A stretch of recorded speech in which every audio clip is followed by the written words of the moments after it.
చక్కని సీతకి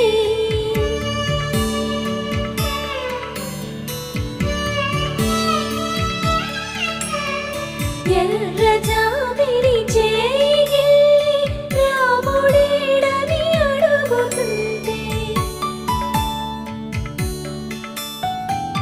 చూడలేదని పెదవి చెప్పే చెప్పలేమని కనులు చెప్పే నల్ల పూసైనా